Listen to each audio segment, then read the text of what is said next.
So welcome back to another episode of the Animus podcast. Today we're going to be talking with Dimitra Tzigianni about her experience at the Animus Summit. We're also going to be looking at her work with young entrepreneurs as a coach and how she enables them to really find themselves and set up their business. We're also going to be taking a look at all of the mistakes that she's made on her journey too.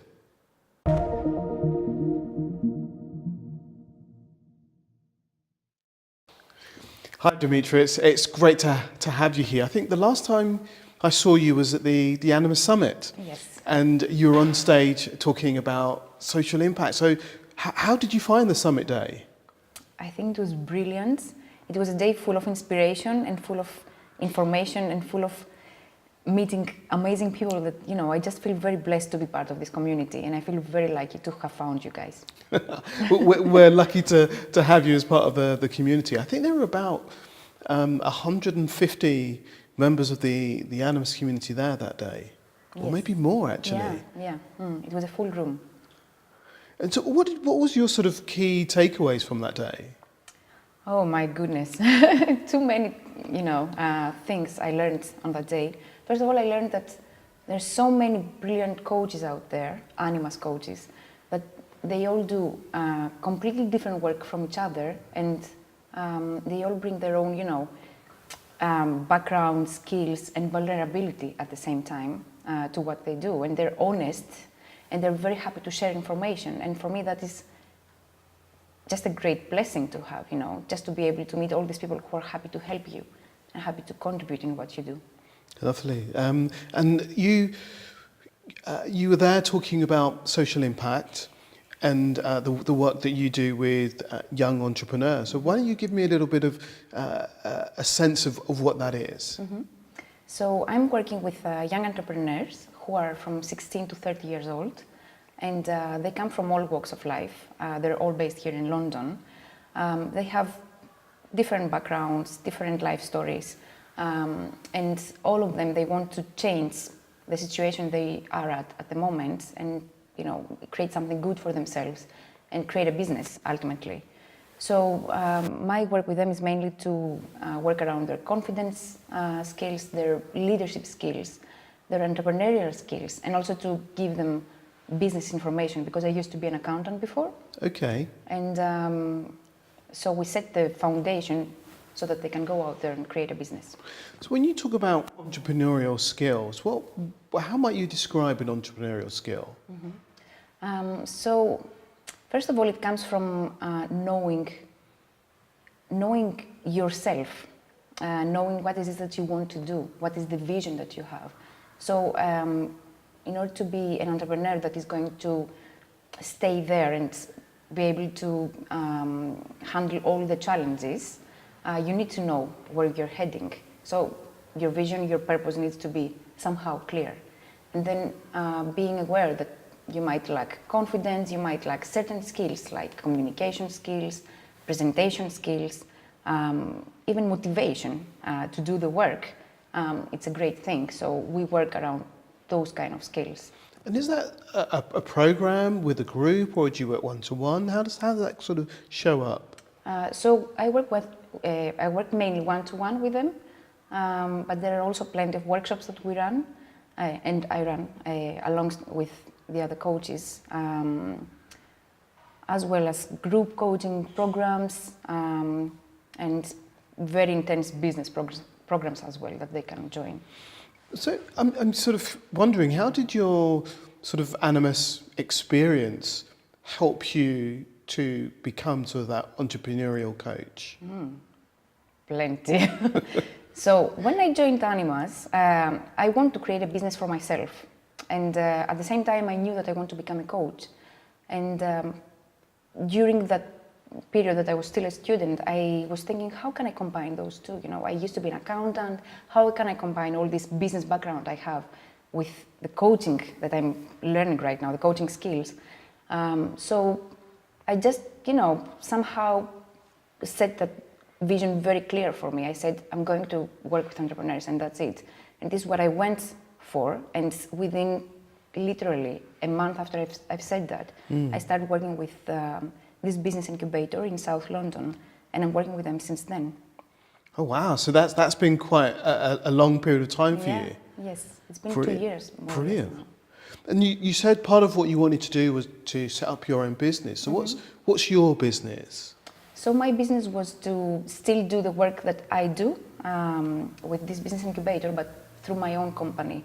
And I launched this business last year, but this was a great learning experience for me because I realized that this is not what I really want to do through my own business. I want to work more on building the leadership skills that you want to build rather than the business, Okay. rather than helping others create a business. So my focus before was helping you to create a business, but now it's more about confidence and mindset. So your business is as a coach that works around their confidence and around their mindset. Yes. And I know that you were talking about before sort of setting up websites and the challenge of setting up your website when you don't quite know what you're doing or where you're going. So how was that for you? Oh my God, that's an amazing experience because I did all the mistakes I could do. And while I was advising my own clients to avoid this kind of mistakes. Okay, so you're telling people what not to do Yes. whilst doing it. Exactly. So what happens there? How does that take place? It's just amazing, you just need to learn by doing mistakes. So I know by the book that, if you want to launch a business, you shouldn't just go out there and invest money and time on a website and things like that before you have tested that this business idea, has a market out there. I know that, from all this business background, but I don't know it in practice. So I decided to do all the mistakes that my clients, were doing at the same time. So we were on the same level, more or less. They were launching a website and I was telling them, don't do that before you know. And I was launching a website before I knew. So what did you get from making those mistakes or doing things before you knew? Because like you said, there are lots of books that say, have your plan, have your vision, know what your market is, and then your website. Mm-hmm. But you're doing it the other way around, creating the website and not knowing who it was for. Yeah. What did you learn from that? I learned that, first of all, what the books say is right. And also I learned that I had to go through this kind of process because this process helped me to build my own confidence. It helped me to accept failure, and it helped me to accept that, that I need to grow as a person. I need to know myself a little bit more, and I need to, admit that, I don't know everything, and so it's okay to fail. Because you said there that, the books were kind of right, but I sort of wonder if actually through failing and accepting failure and getting to know yourself, if there was more that you learned than actually not doing the failure and just getting it sort of rightish first time out. Repeat that, please. Yeah. So it makes me wonder if the books are. I get that the books are right in terms of know what you're planning to do, but I really get a sense that you learn a lot about yourself through making those failures. Mm-hmm. And I'm wondering, how important is that really to learn and understand yourself? Mm-hmm. That's extremely important. So the books cannot really teach you how to find who you are and how to, to learn by doing. They can give you all the information, but it's not enough. So I think that in order to create something, no matter if it's a business or anything else, it's important to have the information in your mind, but at the same time, just go out there and do the work, because this is how you will find out all your, let's say, weak points or all your strong points. And at the same time, this is how you will accept, embrace who you are, and allow yourself to, to just be in the moment, be in every stage of what you're creating. And it will give you time to understand that this is not a race, this is just a journey, and it's fine to be, slow in that journey. I'm curious about how the learning that you've gone through in terms of the mistakes that you've made and the learning about yourself, how that shows up in the work that you do with your clients. So my empathy has increased quite a lot. and I get this sense of understanding their own issues, their own challenges, much better now than before. So, for example, yesterday I had a client that came in and she hadn't launched her website. She hadn't done the homework we had agreed together, and she was really overwhelmed. And I believe that a year or 2 years ago, I would have been a little bit more, superficial and more strict about, oh, if you want to launch your business, then you should really do the work. But instead, I could really sense how stressed she was. And I just told her, you know what? The only thing that matters is your health and your balance. So if this doesn't make you feel balanced, just stop doing it for a while and do things that will make you feel happy again, and it will make you feel balanced. So I think it was really good for her to hear that and to give herself permission. So one of the things I'm hearing there, that part of what you do is about helping them build their business, but you're also looking at who they are as a person. Yes. That kind of holistic kind of view. So, what would you, when you think about how you work, how do you see that developing in the world? Your style or brand of coaching, what do you hope for that? Mm-hmm. So because I've been a person that in the past 5 years I've been looking for my purpose, and I'm trying to do things that they always make sense of who I am and what I want to create in life. I believe that for me the most important thing is to allow yourself to know yourself. And for me, there are many people out there that they do amazing work, but at the same time their lack of balance and self-knowledge doesn't allow them to fulfill 100% the impact that they could have. So in the future, I see myself helping those people to develop the lifestyle and the leadership skills they want to have, so that they can be balanced and happy themselves first, so that they can help others subsequently. Okay, so working with people that want to help others, but getting a sense of who they are first before they move into the world of leadership and Yes.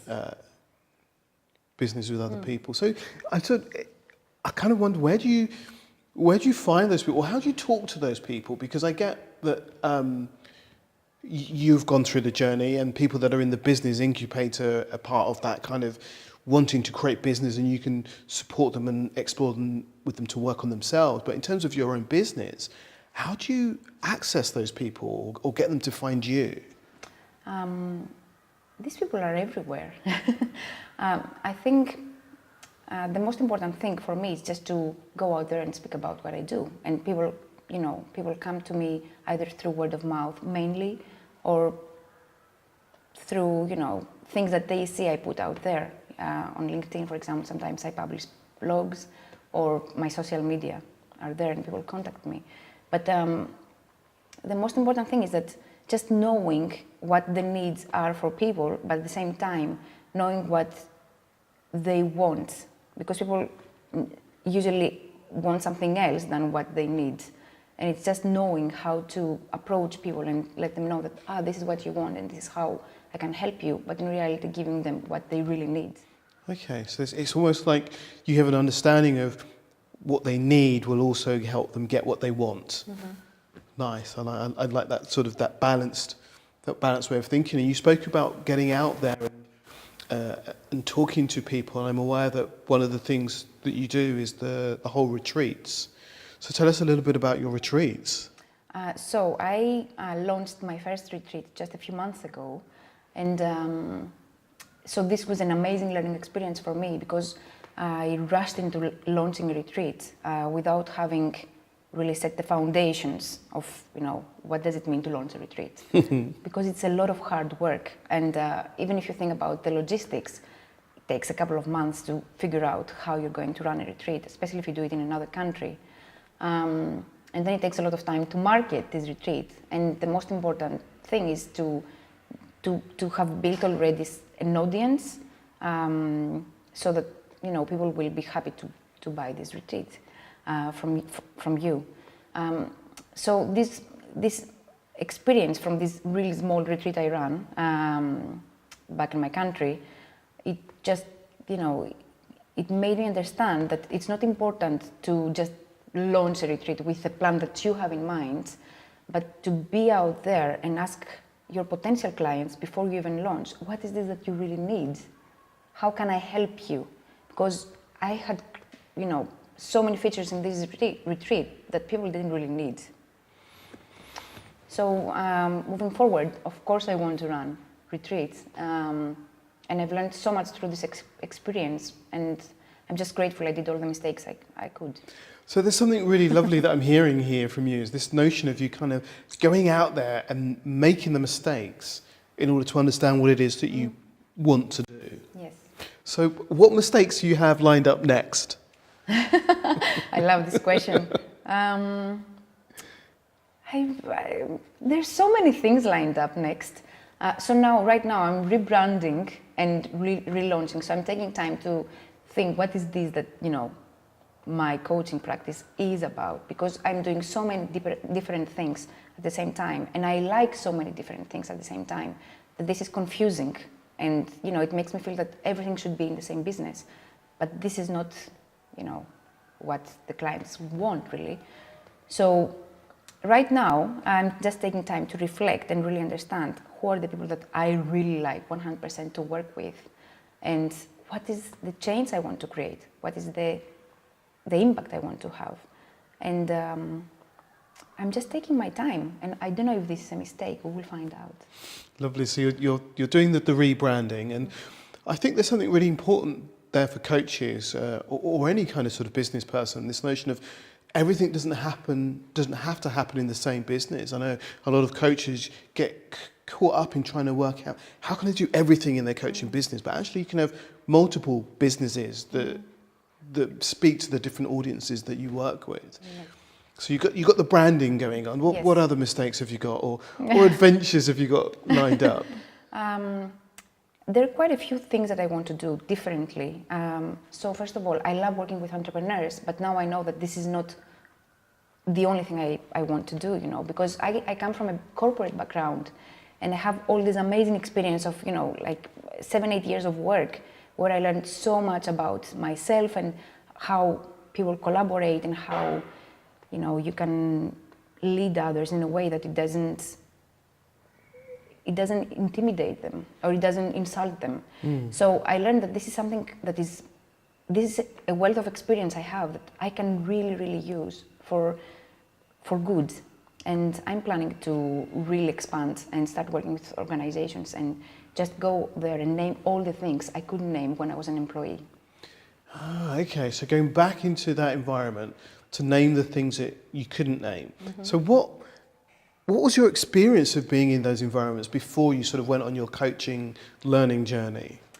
It was a very, very intense, challenging period for me because corporations have so many employees. There are so many different people with so many different interests, if you want, or different, let's say, vision for the future. And it is, of course, it's very the hierarchy is really strong in this kind of environments. And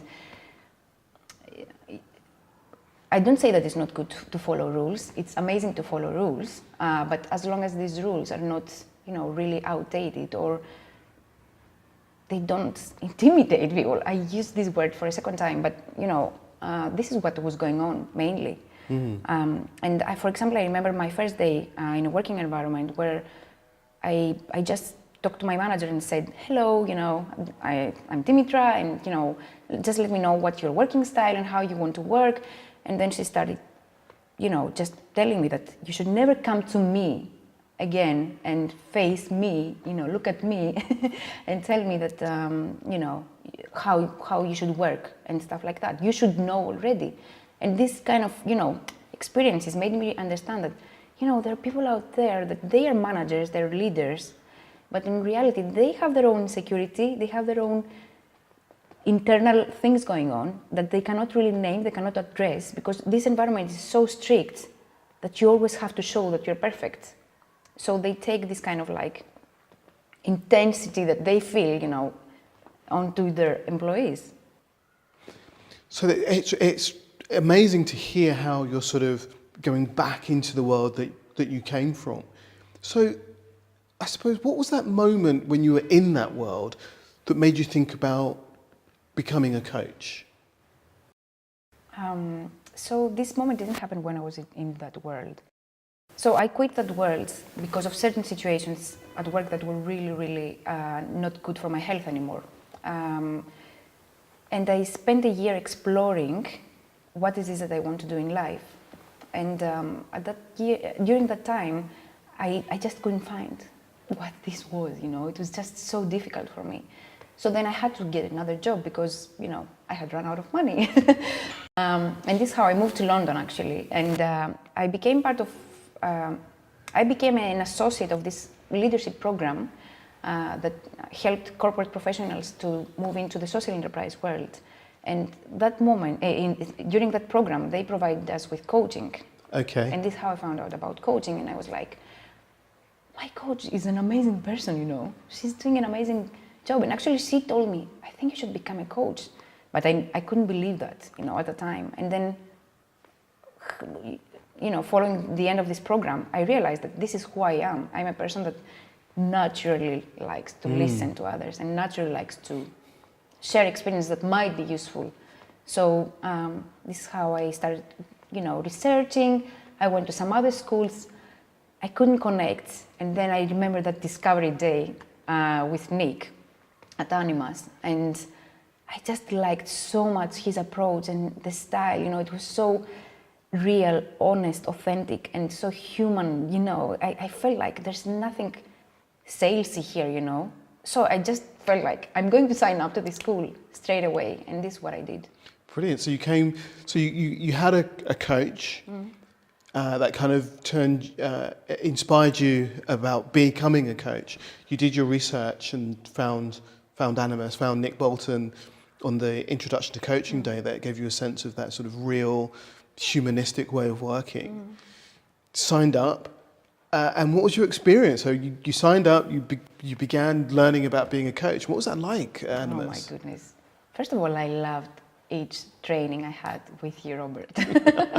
I think it was the most life-changing thing for me. I think it's the best investment ever. I remember at the end of the first day, I went home and I just wrote down all my feelings and how I felt about all the things that you talked to us about on that day. And I remember that I felt like I'm being reborn again, and I just found my purpose. This is what I'm going to do in life. And yes, it feels right. And yes, I love these people that I'm going to meet for the next six months, every month. And I felt that this is honest, this is real. And was there a favourite moment in there, or a moment that you sort of go, that module or that process was the one that really speaks to me? Yeah, I loved all about presence, and I loved all about transactional analysis. I had so many light bulb moments during that weekend. I just couldn't believe it. So that whole TA stuff about ego states and life scripts and... Yes, yeah. It was that day, that weekend, that I learned so many things about myself. And I suppose in the learning that stuff, how was it that you were able to apply that to yourself, and what did that do to your sort of how you showed up in the world? First of all, because I come from such a big family, big Greek family. I have 5 siblings, and I'm in the middle. So I never knew how to share what I have in mind without being interrupted by a brother or sister, So first of all, I learned about the games I play with my family, which was an amazing, light bulb moment, as I said. And at the same time, I realized that all these games I play with my family, I then go out in the outer world and I play with others. So if there are moments that are triggered in my mind, things happened in my family and someone reminds me of something in my family, then I just become this child that, I'm so scared or whatever. And I was able to start acknowledging these moments, and I was able to choose that now I'm an adult. I'm not a child anymore.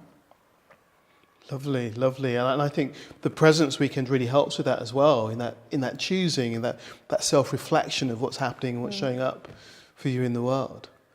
Yes, absolutely. So, what's your sort of next step now for you? So my next step is to just go out there and start talking to potential, first of all, collaborators. I love collaborations. And I believe that Animas has amazing, people that I can collaborate with, and we have similar visions, so that we can create the impact we want to create together. And at the same time, I just want to go out there and speak to potential clients before I even relaunch my website or any website, and just try to understand in depth what is it that people want really, and how can I provide that to them. Brilliant. It's been a real pleasure talking with you today and just exploring where you're at and where you're moving to. Thank you, Likewise. Dimitra. Thank you very much, Robert. Cheers. Cheers.